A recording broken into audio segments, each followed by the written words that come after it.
The hobbyist market is officially dying. In 2026, if your products look like it came from a $20 DIY kit, you're going to struggle to find a single buyer. Consumers this year are smarter, they are tired of clutter, and they have developed an allergy to anything that looks mass-produced.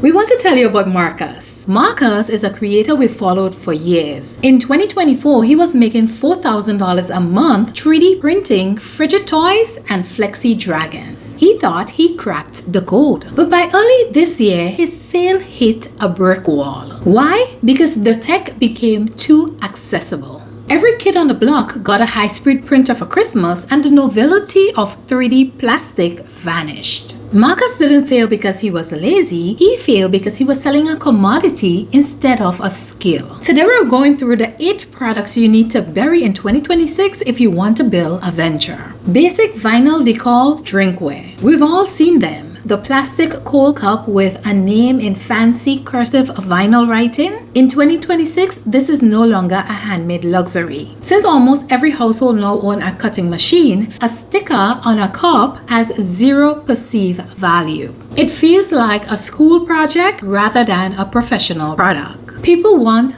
permanent art. If you have the audience, move to sandblast glassware or cling fire ceramics. If it can be peeled off with your fingernail, do not sell it in 2026. Mass-produced beaded pens. You heard right. This was a massive trend a few years ago, but in 2026, this is the definition of fast fashion stationery. These pens feel cheap, they look cluttered, and the market is drowning in them. They represent excess that 2026 buyers are actively rejecting. Shift to minimalist utility. Focus on hand-turned wooden pens or refillable machine metal writing tools. Buyers want one pen that lasts 10 years and not 10 pens that breaks in 1 month. Next is generic trend-based jewelry. This one hurts because it's so popular, but simple minimalist jewelry is failing. We're talking about plastic wire wrap stones or simple beaded bracelets that lacks a unique brand voice. The market is flooded with minimalism. In 2026, buyers are shifting towards statement pieces and organic forms. Think vibrant gemstones, irregular natural pearls, and imperfect organic shapes. Stop making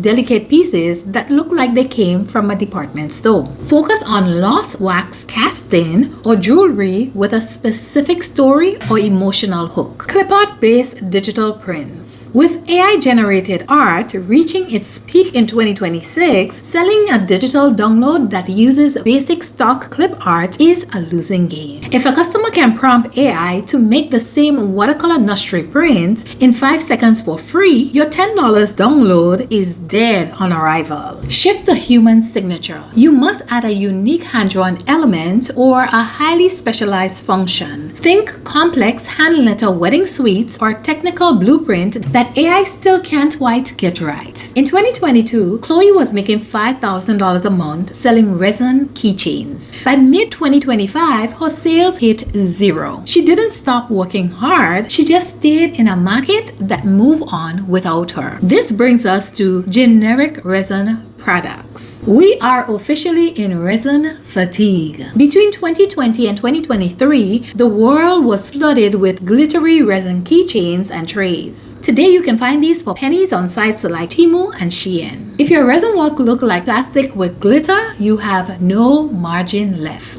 Shift to preservation and texture. Move to high-end botanical preservation like preserving wedding bouquets or 3D layering techniques that creates depth. It has to look like a glass art and not hardened glue. Slogan heavy fast apparel. The era of Mama Bear, Wine O'Clock, and Boss Babe shirt is over. In 2026, these designs feel dated and cheesy. Consumers are moving towards quiet luxury. They want high quality fabric and subtle designs, not loud vinyl slogans. Shift to texture over text. Instead of iron-on vinyl, try minimalist embroidery or upcycled applique. A small high-quality stitch icon on a heavyweight organic cotton tee will outsell a slogan shirt 10 to 1 this year. Next is basic bath and body products. The lavender trap. Standard lavender scented soaps and basic bath bombs have a low barrier to entry. Every local market has 5 people selling the exact same thing. In 2026, handmade isn't enough. It has to be functional wellness. Shift to biohacking. Don't just sell soaps, sell a sleep aid bar infused with magnesium and essential oils backed by aromatherapy. Focus on zero waste packaging. If your eco soap is wrapped in plastic, it won't sell in 2026. And finally, the Live, Laugh, Love style home decor. Generic farmhouse decor is officially out. The trend has shifted towards grandma-core, vintage, moody, floral, and theatrical maximalism. Simple wooden signs with basic quotes are seen as dust collectors by the 2026 consumers who is currently downsizing or living in functional tiny homes. Shift to decorative utility. Stop making signs, start making hand-carved kitchenwares and personalized pet furnitures. If it doesn't have a job in the house, it doesn't have a place in the budget. The goal of this video isn't to tell you to stop creating, it's to tell you to stop competing with machines. The artisan market is thriving, but the hobbyist market is a graveyard. In 2026, the human touch is the most expensive commodity on earth. But you can only get the premium price if the customers can see the skills involved. If it's a sticker, make it an engraving. If it's a slogan, make it an embroidery. If it's a hobby, make it a craft. Don't build a business on a fading trend. Build a business on a skill that machine can't replicate. Comment below, is there a product you notice is harder to sell lately? Let's talk about it in the comments. And if you want to know what you should be making, stay tuned for our next video on the handmade products that will explode in 2026. Now is your turn to go build something that lasts. Thanks for watching, and until then, keep dreaming and keep believing in yourself. You got this.